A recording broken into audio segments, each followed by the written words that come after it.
Hi, I'm Tom Blomain. Welcome to Graffiti.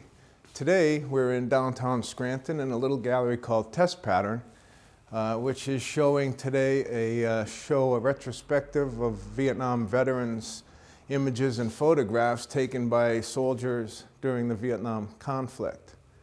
The show is running through mid-December, so definitely worth a shot. And as it just so happens, we have a class of Lackawanna College students here, a history class of Joe Ricardo's, to hear some poetry of war this morning. And we're going to start right now with a poem, one of my favorites, and I think one of the best war poems ever written, by the American poet who served in World War II. His name is Randall Jarrell. And this poem is called The Death of a Ball Turret Gunner. Those of you who don't know what that is, if you ever look at the old bombers, there's that little bulbous thing on the bottom with the two machine guns that stick out. That's what the ball turret is. And the guy would be like crunched down in this little thing, and they'd spin him around to be able to shoot at any, attacking planes. So he didn't have a whole lot of space, and he was really crouched in there. And that's what Randall Jarrell had in World War II. Death of the Ball Turret Gunner. From my mother's sleep, I fell into the state, and I hunched in its belly till my wet fur froze. 6 miles from earth, loosed from its dream of life, I woke to black flak and the nightmare fighters. When I died, they washed me out of the turret with a hose. 5 lines. One of the most remarkable poems, I think. One of the commonalities, and one of the reasons I want to read a couple different selections from various wars, is that you'll see the soldiers who write about war almost never glorify it.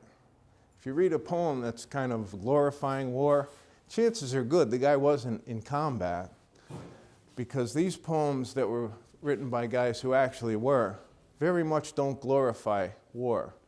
And also the commonality, Joe mentioned that you guys are doing kind of a survey of wars through history, that obviously horror is the same. It doesn't matter where or when. The horrors of World War I, very common and linked to the soldiers who fought in Vietnam or even who are in Iraq at the moment. I mean, horror transcends time, fear, the kinds of things that they must feel. I never served in the military or in combat, so I can only speculate, and by my reading and talking to guys I know, and I'm fortunate to know a couple of the gentlemen who are in this exhibit here, and hopefully you guys will all take some time to study these images too. You'll notice that there are no combat images here. A couple reasons for that. These are taken by the soldiers. When you're fighting, you don't have a lot of time to be taking pictures, so there's not a lot of combat photos here. But there are a lot of photos that are right in between that period, before they fight and right after. Definitely worth reviewing these. Here's a poem by a Marine who served in Vietnam. And this, of all the Vietnam poems, which there aren't that many. I think World War I probably is the most represented war in poetry. This was written by a Marine combat veteran of Vietnam. His name is Robert A. Fink. And I never heard of him, frankly. Came across him by accident in an anthology that I just picked up like in the used book bin one day. And this poem stuck in my mind forever. And then when Joe asked me to come and talk to you guys, immediately it popped to mind, because it's chilling. And it's about an ex-grunt, he calls himself. The name of the poem actually is, "The ex-grunt writes his last letter to his former professor." Clearly, as you'll see, the professor was probably someone who criticized his writing. And he was a former Marine and combat veteran who thinks, I did this. What does that matter? So you'll, I think, get the same feeling from this as I did. I'm sick of Vietnam, marginal notes, suggesting I buy the latest thriller, spilling it like it was. Sit through the movie everyone has seen but me. You say my poems have no life. I need to show don't tell. Open up, confess the truth of napalm strikes, backyard barbecues you want to taste. I guess you mean slide the reader down a garbage bag, kick him, hands tied from a chopper, just for fun. Cut out his privates, jam them between his teeth. How about I take you head first down this tunnel tight as a cat hole? Mail me the metaphor for an ice pick through the eye. May I send you 20 ways to slit a throat? We'll start with tin can lids. Pretend I haven't had a bath since Thursday and my platoon is straggling toward a friendly village when Hang 10 drops, crotch first, into a pit of punji sticks tipped with shit. Describe the shape a mouth takes before it screams. Now imagine you live in that village and I learn you dug the pit. Look at me, I've got a razor blade. I've got your wife. That's the Marine combat veteran Robert A. Fink, who wrote, he was born in 1946. This poem was published in 1995, so probably 25 or so years after he wrote it, maybe, or at least after he served in Vietnam. I'm going to take a look at some poems from World War I. And World War I seems like a long time ago even for me, so it must seem like a million years ago to you guys.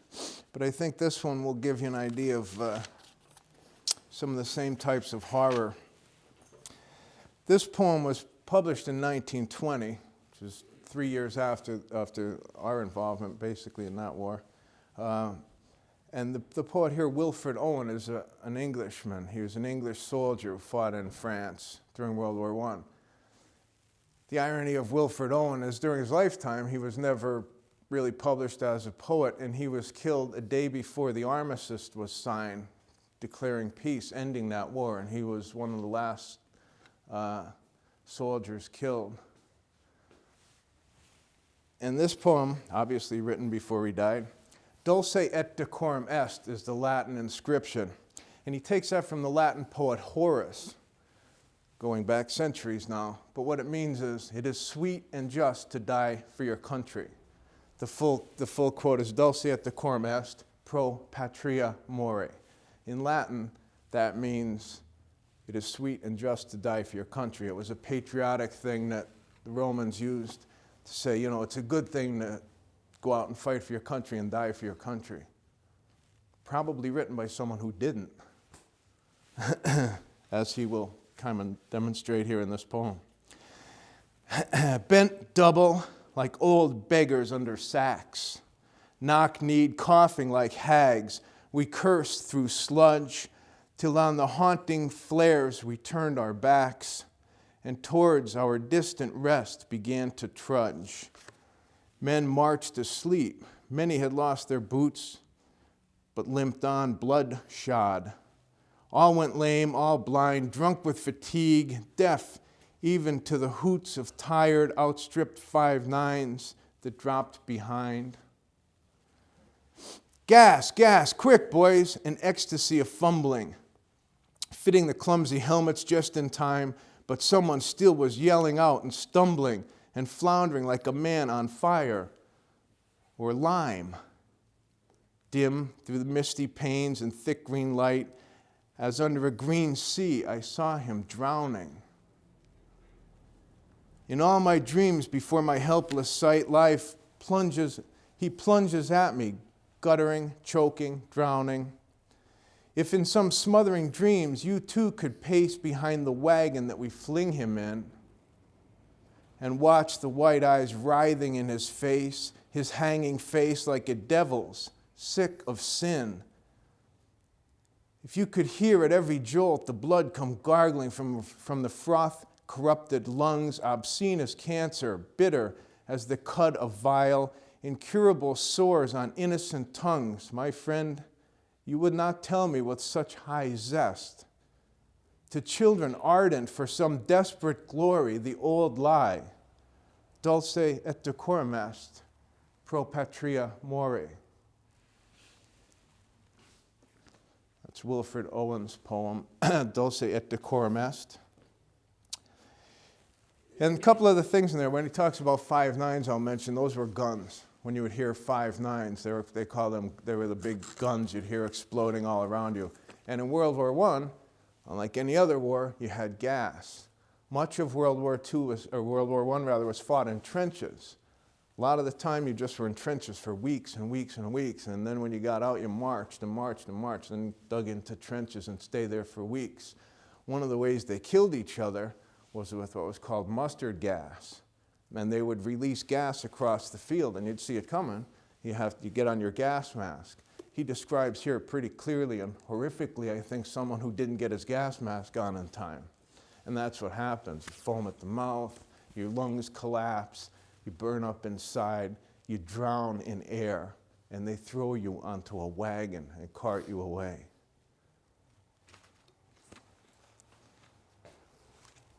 And that's him describing it, a guy who actually saw it. So you can see that there isn't a whole lot of glory in his view of what happens there. And that was published in 1920. So, you're looking at 85 years ago, right? While the tactics of war really don't ever change, the horrors are the same. I think maybe another one here I was thinking of reading from, this also from World War I. Because as I say, if you look at the catalog of poetry and war, World War I is very well represented. A couple reasons for that too.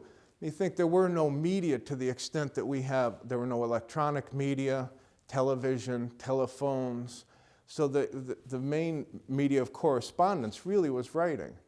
And literature and poetry in the early part of the century was really an elevated art form because so many people did it. Even letters that are written by, say, Civil War soldiers, World War I soldiers, the style of writing is just so phenomenal for, kids from farms who really had no technical education or grammatical education. They wrote fantastic letters. And the poetry of that era, that's how they communicate. That was their art.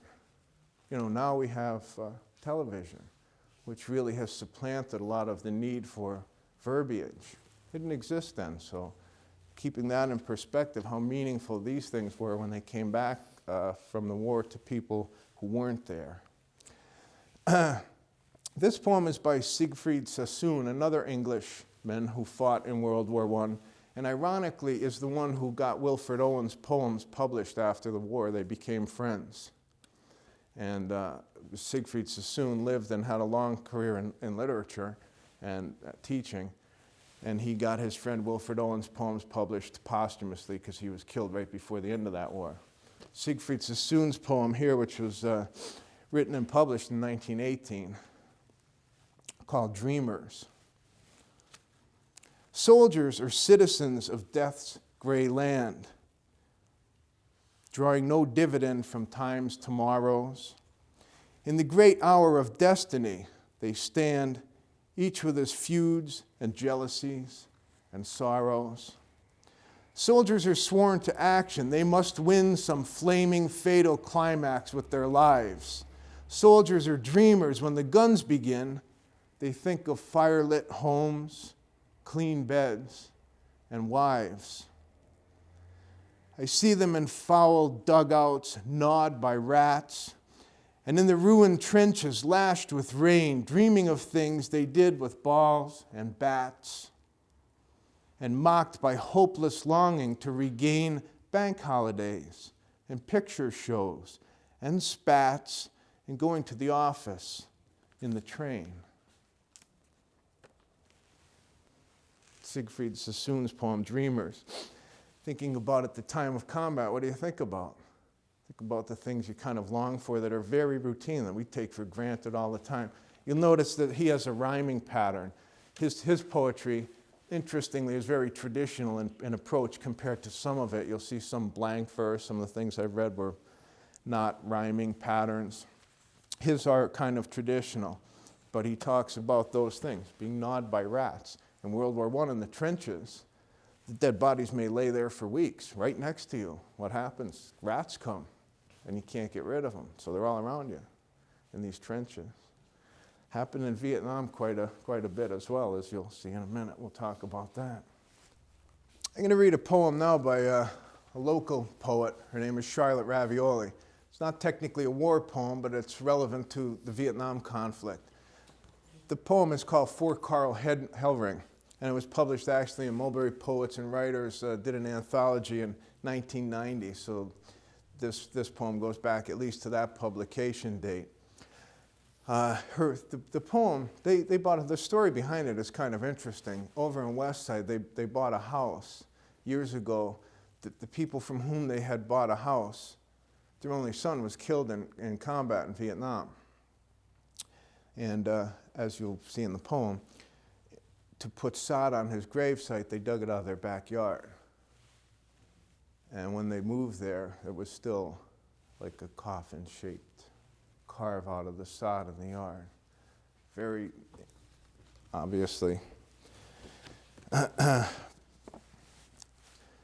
chilling, I would guess. For Carl Hellring.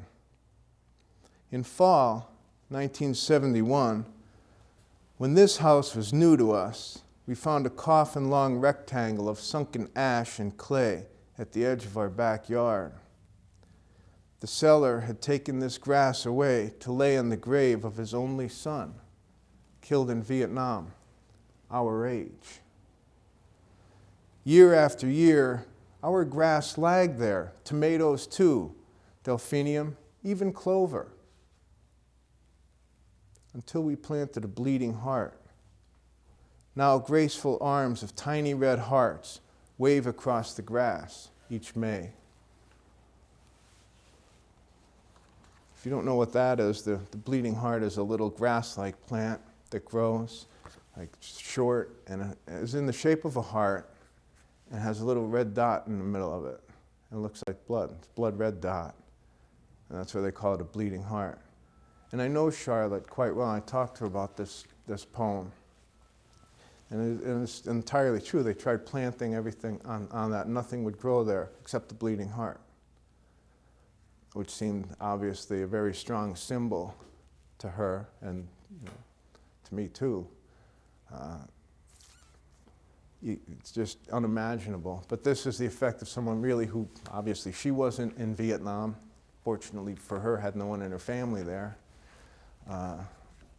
Bought the house and still was affected by it, the ripple effects of combat and war.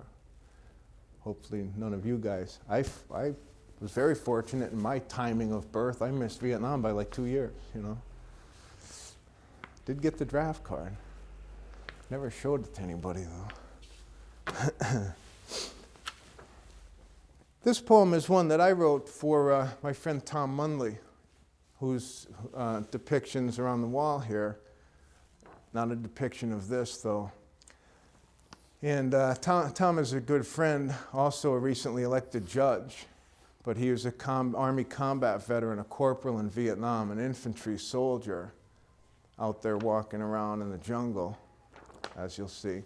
One of the things he told me in a story about Vietnam is he said that this was the strongest image that he took with him out of Vietnam.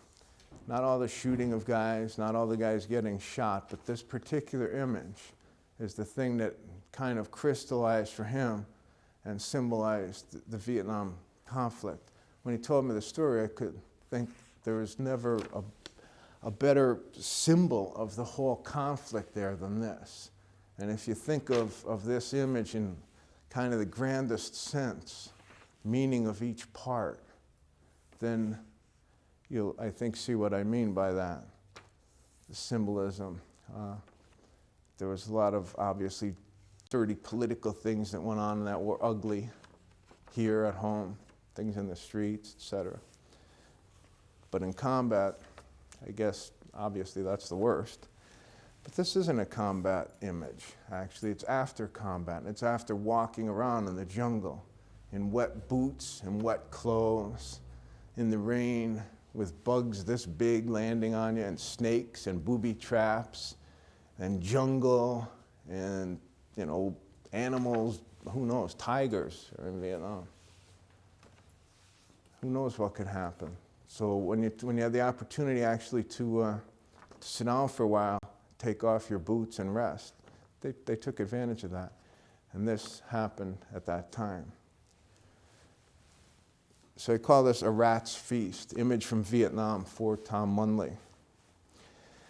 The feet, not offered but taken, from the week's wet boots, propped on a sopped log, during a brief respite from the slow and ceaseless walking through jungle and mud with bugs and dead and enemies. The young corporal gazed in disbelief at the surreal feast being made of the joking soldier's foot.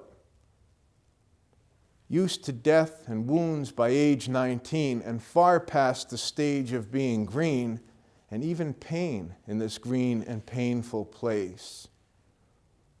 And clearly, without the common primal rodent fear by now, the boy laughed and showed his comrades how the brazen rat, big as a cat back home, calmly ate the flesh and blood of his soul.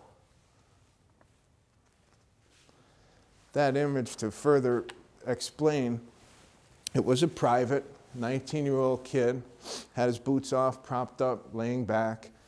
Big fat rat came over and started chewing on his foot. And he let him do it. Then he said over to Tom Munley, "Hey Tom, look at this rat." And Tom looked over and there was a rat eating the guy's foot while he sat there joking about it. And that's a hard image. Imagine what it takes to let that happen. If I thought there was a rat across the street, I'd run, you know. It's an amazing thing. My commentary would be most of you guys probably don't have a great interest in poetry generally. It's probably something you're either kind of afraid of, don't care about. Maybe it's been taught to you in ways you didn't appreciate it as an art form. And I would just suggest maybe you got a sense of that from this. Take some time in your life to open your mind and to look at poetry and read it and think about it. Spend a little time with it. Short ones, brief ones, quick ones, random ones. And find it as an art form because, I mean, while there's a lot that you don't like, there's a lot I don't like, just like music. But it's an art form that really is neglected, especially in modern times now. Fabulous art form. Write it. It's a great expressive outlet. Spend some time with the art in your daily life. Journal, you know. So it's a wonderful thing in your life. And hopefully you get a sense of that. All subjects you can find war. I mean, it's just a great thing. You have a library. You have access to all kinds of books on poetry. And it's just a terrific thing, I think, for you to spend some of your free time with. Maybe even take some courses. I know Joe is a huge poetry fan, and one of the reasons I think he asked me to come here. But it's just such a subject that's close to my heart as it is to his. If you look at some of these, look at this one. Scrawled by some kid in Vietnam 30-some years ago. We take it for granted, you know. That is a poem. Thanks for having me, guys. I'm Tom Blomain. Thank you for joining us for this edition of Graffiti. See ya.